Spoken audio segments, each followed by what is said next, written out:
Welcome to this week's episode of the Sports Curious podcast presented by Last Night's Game. This week, we're talking about something that so many of you have asked questions about. In fact, our Sports Betting 101 page on our website is the most visited page because you're all wanting to either learn about or talk about the world of sports betting. And therefore, I called in the heavy hitter, the guy who knows all the things about sports betting, my co-founder, my co-host, my fantastic little brother, Scott. Welcome to the podcast. Thank you for having me. This has been a long time in the making, getting to share my knowledge of sports betting, not necessarily my success sports betting. Well, it's luck, right? There's a reason it's the saying is luck's a four-letter word. There's also some four-letter words that come along with betting usually. Yeah, yeah, that makes As sense. I was gonna say, as I'm reminded, and I have this in our notes to say too, but there's a reason the people who set these lines get paid a good amount of money to do what they do because their whole job is to not let you win. That's what happens in casinos, as we say, being from Las Vegas. Vegas wasn't built on winners. It was not. So this is they've got it down to a science, and it's remarkable how accurate they usually are Isn't that predicting crazy? predicting the future. Hey, wasn't your, like, high school baseball coach one of the guys that set lines on games? In the most Las Vegas story of all time, yes, he was. He was a preeminent line setter in Las Vegas. That is correct. What's the job called? Like, what would I'm you call blank that person? I'm blanking on it right now, but he just Okay. set the yeah, Set the lines. The guy who set the lines. yeah, Senior executive line setter. sure. If you're not a football fan, guess what? We also have you covered in Sports 101 on our website. So there you go. We've got you covered from all angles, really. We You want to do. go bet? You want to go learn about football? You want to go learn about F1 racing? Whatever that might be, we've got you. Well, Whatever that's area whatever area you're yeah. in your And life. if for some reason it's not doesn't exist, you send us a note. We'll make it work for you. That's why we're doing this podcast. So, That's exactly right.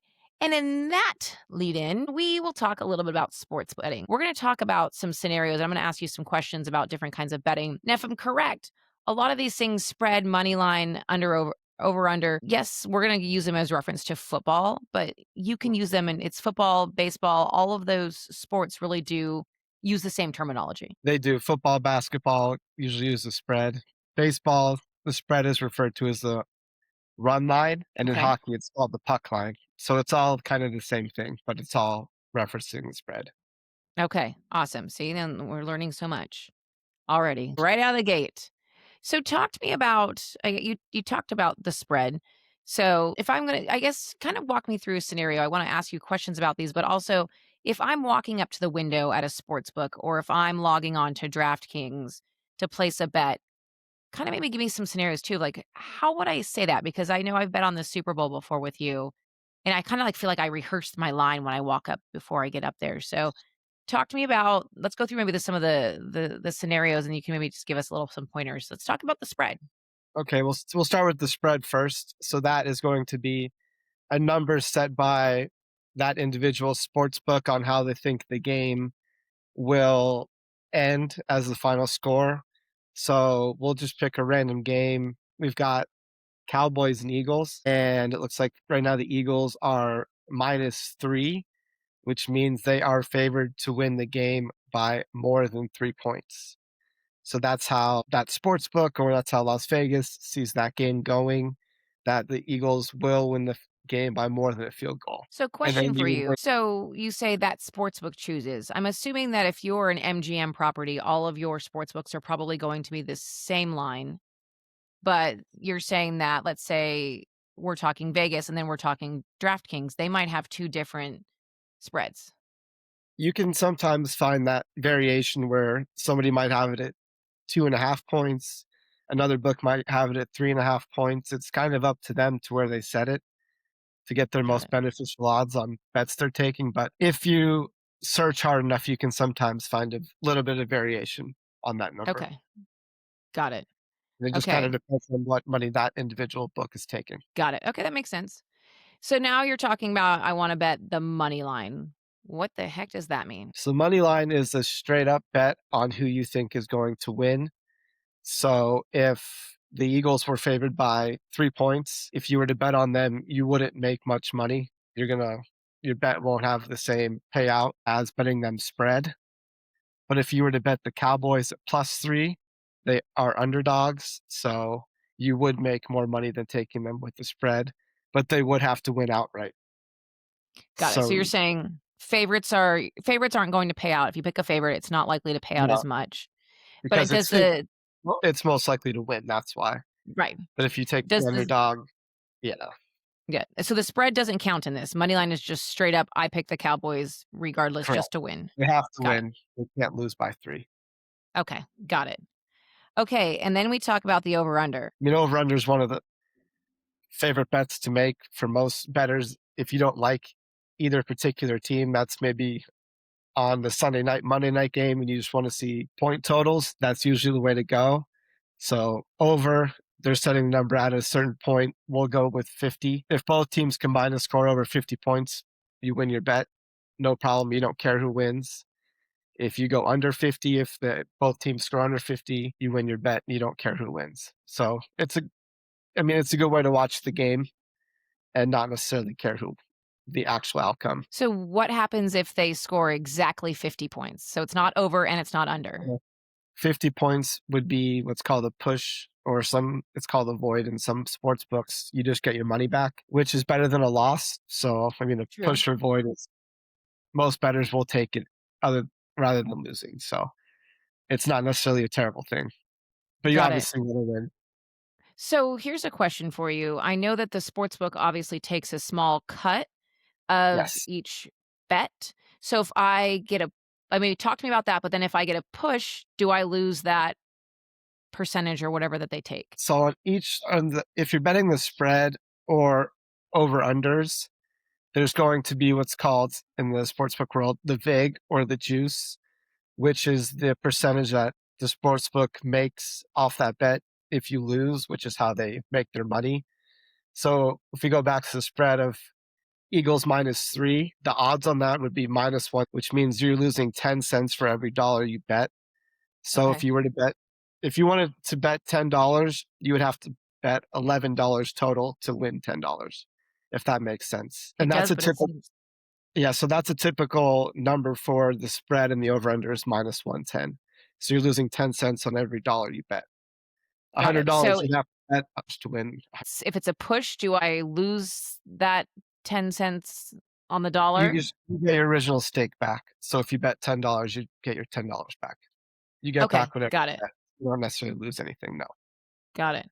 You know what's very interesting? There is a bar restaurant that I used to love that we lived down the street from in Phoenix called The Vig, and I never knew why it's called The Vig, and I'm assuming that's why. It could potentially be that way. Huh. Things you never Maybe knew. maybe whoever owned that was a bookie, and now you just figured that out. Maybe there was a lot of illegal sports betting that I didn't even know about. There you go. Huh.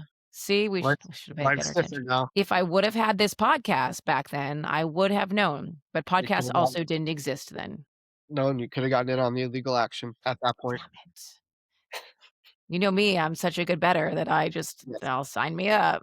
Let's talk about a teaser. I've heard about these and I have no idea what a teaser is. So this is just another option the sports books give you Lose to money? win Oh, money, mostly lose money, to be honest.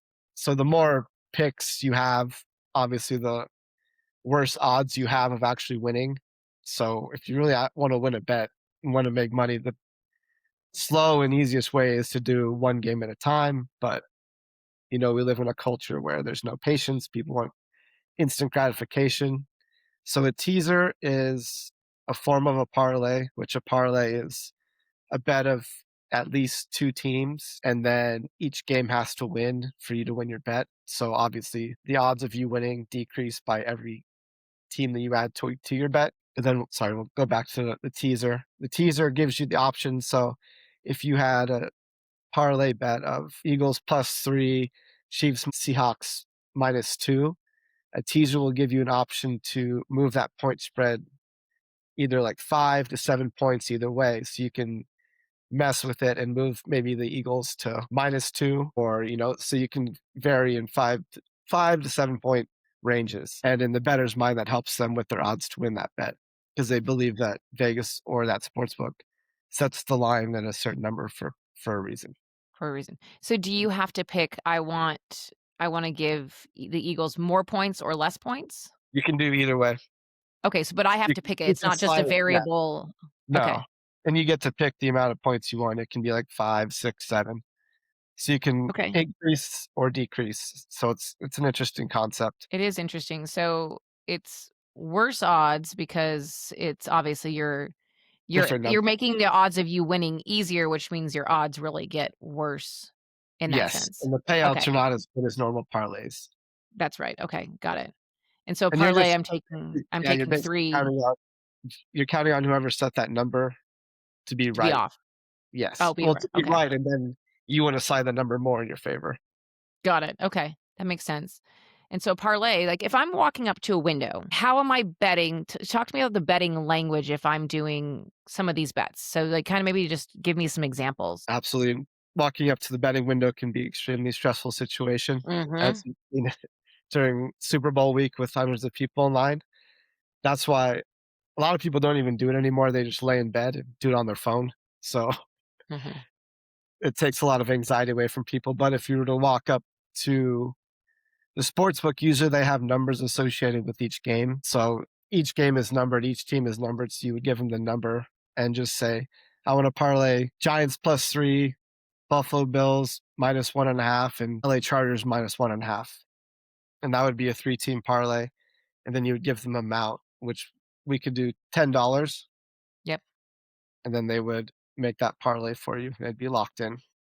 So if I'm walking up and I'm saying I want Giants +2, Steelers -3, what the Patriots +5, then Yes, I am betting the spread on those. Is that correct. correct? Yes, Okay. and each team would need to cover that number for you to win. If one of them loses, then you lose. Got it. And Okay. that's why sportsbooks love parlays. Right, sure, and that's why your odds are better though, right? I mean, Right. There it there's inherent risk on your end and less risk on their end because you're probably gonna lose. sure. Okay, that makes sense. Now we hear a lot during the Super Bowl, speaking of, is prop bets. Now, prop bets you really don't typically see in a traditional Vegas type sports book, but they tend to be on sort of some of the online entities. And prop bets are sort of those weird bets of things that are not actually not necessarily gameplay. What color is the Gatorade? How long's the anthem going to be? Who's going to win the coin toss? Some of those are all prop bets. Is that an accurate statement? Yes, and for this for obviously for the Super Bowl, they have way more prop bets available than they do during the normal season, like you said. Anthem and Gatorade and how many songs is Rihanna gonna sing during halftime or what's her first Mhm. song. So they go more in depth for the Super Bowl. During the season, there is prop bets available, but they're usually like over under receiving yards, over under passing touchdowns, and the odds aren't necessarily as crazy as they are during the Super Bowl, but they are available. Got it. Okay. So it's not Makes as sense. exciting. It's not as exciting during the regular season, So unfortunately. give me a couple of other terms that I might need to know. Like I know we've talked about lay the points and some other things that you and I have spoken about previously when you're trying to teach me all these things. Kind of Yes. share some of those so people can speak the language. Okay. Yeah, we'll start with what you just said, lay the points, which means you're taking the favorite in the game with the point spread. So like we spoke about, Eagles -3, you could say, "I'm gonna lay the points with the Eagles," meaning you start the game at a deficit of 3 points, and they have to they have to cover that 3 points for you to win the game. So that's lay the points, Would I if that use makes that when I bet too? Like would I walk up to the window and say lay the points on Chiefs, Eagles, Cowboys and would I sound really smart? you could sound very smart saying that, yes. Oh, well, noted. When we're in town together for the Super Bowl, we're going to go practice this. Yes. We won't do it on the phone. We'll actually go in a real person setting, which We're is gonna go odd. into real person sweating. I'll be sweating Yes. because this was not a comfort zone for me. But it's Super Bowl, so they're used to rookies like said person here, Correct. That's why your doing these lines bets. are longer. Yeah. Yeah, that's why the lines are longer, exactly. What else am I missing, kind of terminology-wise? Alright, we already covered push, so we don't have to go Mhm. over that one. One of the most painful and devastating and sometimes exciting terms is a backdoor cover, which means a team maybe in a game that might be a blowout, a team might score a late touchdown to cover the spread or a late touchdown that really doesn't mean anything. to cover the spread or to cover the over under. This could also be known as a bad beat, depending on which end of that bet you have. Bad beat? Bad beat, yes. Okay, just checking. There's a famous segment on Scott Van Pelt, Bad Beats, every week, where you just see a lot of people may not even realize that are watching what's going on, but the people who have bets on that game are either devastated or absolutely elated. So, like, So, if you bet the spread, right, you want your team to win by at least 3, let's say that's the yes, spread. So, they go in and they score at the very end, maybe your team's getting blown out or whatever. Maybe they're not. So, maybe they go in and they score a touchdown at the end, which isn't gonna make any difference, but it moves correct. you into the spread. Does that make sense? Is that Correct. right? If I can give a pretty recent example, Yes, um, please. the Bills Bucks spread was -8. The Bucks were down by 14 on one of their last drives. They had their drive extended 3 times on penalties on fourth downs, and then scored a fluke touchdown off a ball went off a guy's helmet and he caught it. And then they went for two and they got the 2 point conversion on a tip ball. So they covered the spread because they only lost by 6. Which really pissed And they people really off. didn't have a chance to win the game. And it was probably the Makes most sense. fluky touchdown of all time, which Mhm. would be a backdoor cover. Or if you had the Bills at -8.5, that would be considered a bad beat. That makes Yeah. sense. Interesting. Okay, in case someone's tuning in and they're finding this podcast not in football season, but around the Kentucky Derby, which we know is a Yes. huge, huge betting time. Win, play, show are the words that we hear around the Kentucky Derby about betting on horses and horse betting. Can you really quickly just run the win, play, show? Because to me, it almost is a parlay if we're using football terms that we just learned about for win, play, show. And sports betting, It can be. horse race betting is a whole different world with different terminologies completely. There's no spread. There's no money line. Win, if you're betting a horse to win, that's just to win. If you're betting on them to place, it's to come in second, and show is to come in third. So a win, place, show bet would be a parlay essentially on the first, second, and third finishers of that race. So if I'm saying I pick Bodacious to win, place, show, that means I'm sort of hedging my bets that that horse will either come in first, second, or third. Yes, correct. Okay. Yeah, makes sense. It's really that's also a fun one that you can lose money on real fast, but it is kind Easily. of fun because the odds are sometimes so extreme too, right? 50 to Yes. 1, some of those things. One question I did want to ask you before we wrap up, I know we're getting close to our time, is in the beginning of the season, you look at the board in a sports book or wherever you are in the newspaper, if people still read newspapers, and it might say the odds of let's say the World Series, right? The odds of the Diamondbacks winning the World Series are 350 to 1. And so that means if I put $1 on the D-backs in the beginning of the season and they win the World Series, I win 300. Yes, for every dollar you bet. Correct. And so those And odds will change throughout the season though, right? yes, those odds, they'll be Okay, updated throughout the season. Sometimes they'll eventually be taken off the board as you get closer to the end of the makes sense. regular season. One more random quick question. So Yes. sometimes you see, especially in horse racing, you see these odds of like 36 to 2 or like why is that? Why that? If you can maybe explain a little bit about that. So horse racing odds are much different than Okay. sports betting. And that means they're more of a favorite, so your payouts are really bad. Okay. Whenever you Got see it. like a 10-2 favorite, it's not good. Okay. Got it. Yeah. Are they ever reversed where it's like you literally will lose money if they win? Or is that kind of that why that As you two, get that other as you number's get there? it can get close sometimes. Got it. Okay. Well, So noted. yeah, If they're too close to each other, don't bet on that horse. correct. Did I Well, yeah. thank you for sharing your betting knowledge with us. If you've listened to this and you want to read it and you want a little more concrete information, check out our Sports Betting 101, which is on our website under Sports 10. It's really resourceful. It's super helpful. There's additional links to other information, but that'll help you because sometimes when you hear it, it doesn't always make sense. I can tell you I've heard this stuff and Scott's been teaching me this stuff for a long time and it's familiar, but it's still sinking in. And so thanks for listening. Hopefully that helped you with what you want to know. And of course, as we mentioned, if there's something else you want to learn about, let us know. We've done the NFL play calling episode, which is phenomenal if you've never listened to it. Learning about how they call plays in the NFL that came from a reader question about play calling after watching the show Quarterback. So we are here to help answer your questions and make you feel more fulfilled and more confident in small talk, especially when it involves the world of sports. Thanks for joining us, Scott. Thanks for everybody for Thank you. coming.